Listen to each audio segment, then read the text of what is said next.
Assalamualaikum warahmatullahi wabarakatuh.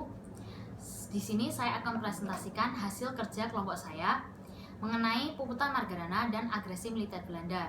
Sebelum itu, perkenalkan, nama saya Naila Febriana Eka Putri dari kelompok 6, nomor absen 23 9E. Yang pertama, Puputan Margarana.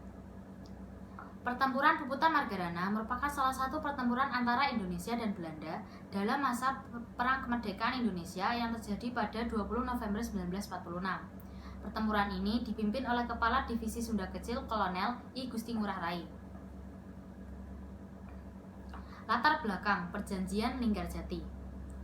Latar belakang munculnya Puputan Margarana sendiri bermula dari perundingan Linggarjati.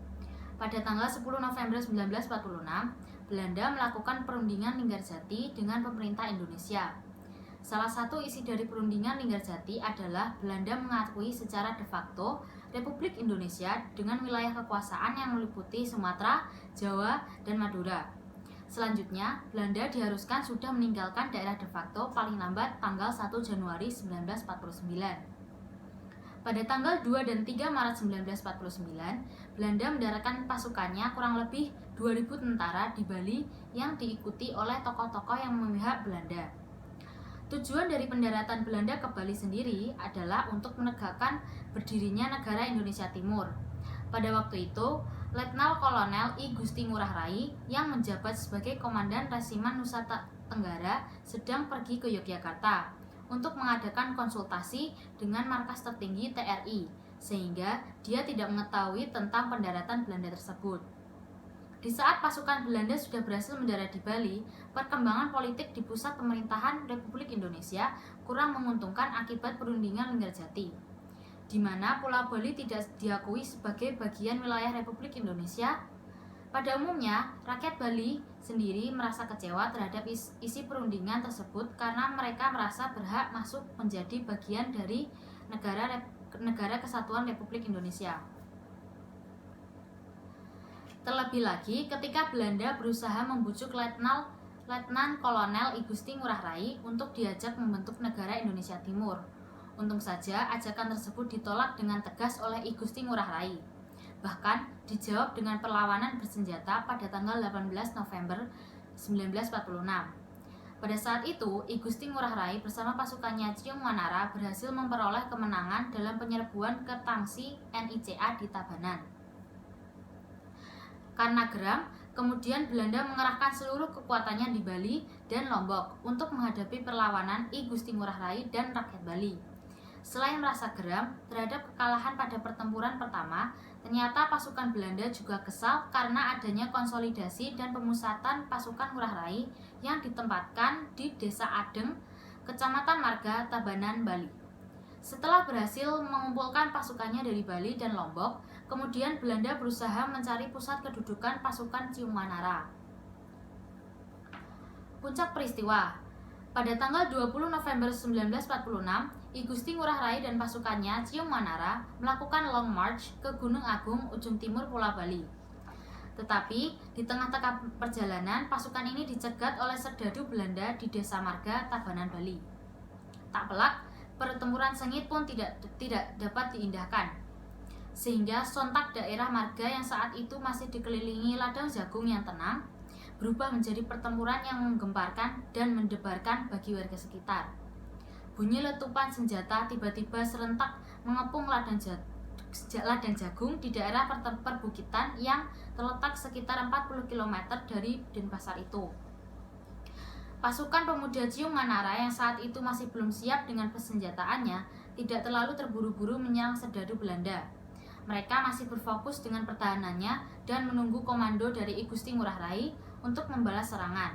Begitu tembakan tanda menyerang diletuskan, puluhan pemuda menyeruak dari ladang jagung dan membalas sergapan tentara Indische Civil Administration atau NICA bentukan Belanda.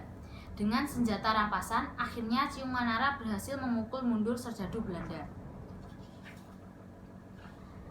Namun, ternyata pertempuran belum usai. Kali ini, serdadu Belanda yang sudah terpancing emosi berubah menjadi semakin brutal. Kali ini bukan hanya letupan senjata yang terdengar, namun NICA menggempur pasukan muda I Gusti Ngurah Rai ini dengan bom dari pesawat udara. Hamparan sawah dan ladang jagung yang subur itu kini menjadi ladang pembantaian penuh asap dan darah. Perang sampai habis atau puputan inilah yang kemudian mengakhiri hidup I Gusti Ngurah Rai. Peristiwa inilah yang kemudian dicatat sebagai peristiwa puputan Margarana. Malam itu pada 20 November 1946 di Marga adalah sejarah penting tonggak perjuangan rakyat di Indonesia melawan kolonial Belanda demi nusa dan bangsa. Yang kedua adalah perlawanan terhadap agresi militer Belanda. Belanda selalu berusaha menguasai Indonesia dengan berbagai cara. Berbagai perundingan yang dilakukan sering dilanggar dengan berbagai alasan. Untuk menguasai seluruh wilayah Indonesia, Belanda melancarkan agresi militer sebanyak 2 kali. Agresi militer Belanda 1. Agresi militer Belanda 1 direncanakan oleh Van Mook. Dia merencanakan negara-negara boneka dan ingin mengembalikan kekuasaan Belanda atas Indonesia. Untuk mencapai tujuan tersebut, pihak Belanda melanggar perundingan Linggarjati yang telah disepakati sebelumnya. Bahkan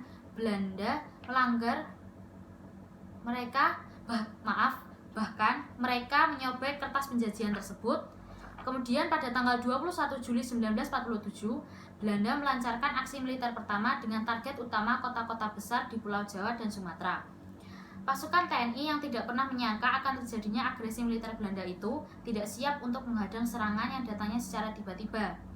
Serangan tersebut mengakibatkan pasukan TNI tercerai-berai. Dalam keadaan seperti itu, pasukan TNI berusaha untuk menjalin koordinasi antar satuan dan membangun daerah pertahanan baru. Pasukan TNI melancarkan taktik gerilya untuk menghadapi pasukan Belanda. Dengan taktik gerilya, ruang gerak pasukan Belanda berhasil dibatasi. Gerakan pasukan Belanda hanya berada pada kota-kota besar dan jalan-jalan raya, sedangkan di luar kota, kekuasaan berada di tangan pasukan TNI. Agresi militer Belanda 1 ternyata menimbulkan reaksi yang hebat dari dunia internasional. Pada tanggal 30 Juli 1947, pemerintah India dan Australia mengajukan permintaan resmi agar masalah Indonesia segera dimasukkan dalam daftar acara Dewan Keamanan PBB. Pada tanggal 1 Agustus 1947, Dewan Keamanan PBB memerintahkan penghentian dari kedua belah pihak yang mulai berlaku tanggal 4 Agustus 1947. Untuk mengawasi pelaksanaan perjanjian gencatan senjata tersebut, maka dibentuk suatu komisi konsuler yang anggotanya adalah konsul jenderal yang berada di Indonesia. Agresi militer Belanda 2. Agresi militer Belanda 2 dimulai ketika pihak Belanda yang tetap bersikukuh menguasai Indonesia mencari dalih untuk dapat melanggar perjanjian yang telah disepakati. Bahkan, pihak Belanda menuduh jika pihak Indonesia tidak menjalankan isi perundingan Renville. Oleh karena itu, pihak TNI dan pemerintah Indonesia sudah memperhitungkan bahwa sewaktu-waktu Belanda akan melakukan aksi militernya untuk menghancurkan Republik dengan kekuatan senjata. Untuk menghadapi kekuatan Belanda itu, didirikan Markas Besar Komando Jawa atau NIBKD yang dipimpin oleh Kolonel Abdul Haris Nasution dan Markas Besar Komando Sumatera MBKS yang dipimpin oleh Kolonel Hidayat. Persiapan untuk menyelenggarakan pemerintahan militer juga dilakukan. Dalam pemerintahan militer, kecamatan merupakan basis utama pertahanan dengan kekuatan utama tenaga rakyat yang ada di desa-desa. Pasukan TNI dan pejabat-pejabat pemerintah mempunyai tugas-tugas sebagai koordinator perlawanan di desa-desa. Tempat untuk mengungsikan kepala negara dan tokoh-tokoh pemerintah telah disiapkan. Pada hakikatnya, Republik Indonesia telah siap menghadapi agresi militer Belanda II. Seperti yang telah diduga, Belanda benar-benar melakukan serangannya. Serangan dibuka tanggal 19 Desember 1948 dengan taktik perang kilat atau Blitzkrieg. Belanda melancarkan serangan di semua front di daerah Republik Indonesia. Serangan diawali dengan penerjunan pasukan payung di Pangkalan Udara Maguwo, sekarang Adi Sucipto, dan dengan gerak cepat berhasil menduduki kota Yogyakarta. Presiden Soekarno dan Wakil Presiden Muhammad Hatta memutuskan untuk tetap tinggal di ibu kota, walaupun mereka tahu bahwa dengan demikian mereka akan ditawan oleh musuh. Alasannya agar mereka dapat melakukan kegiatan diplomasi dengan pihak Belanda. Di samping itu, Belanda tidak mungkin menjalankan serangan secara terus-menerus, karena Presiden Panglima tertinggi Angkatan Perang Indonesia dan Wakil Presiden Menteri Pertahanan sudah berada di tangan mereka.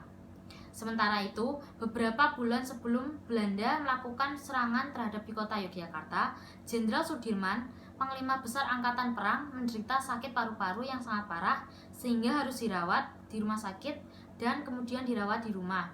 Ia berpesan jika Belanda menyerang kembali, maka ia akan memegang kembali pimpinan Angkatan Perang dan memimpin prajurit-prajuritnya melakukan perlawanan gerilya. Sekian presentasi dari saya, semoga bermanfaat. Mohon maaf bila banyak kesalahan. Wassalamualaikum warahmatullahi wabarakatuh.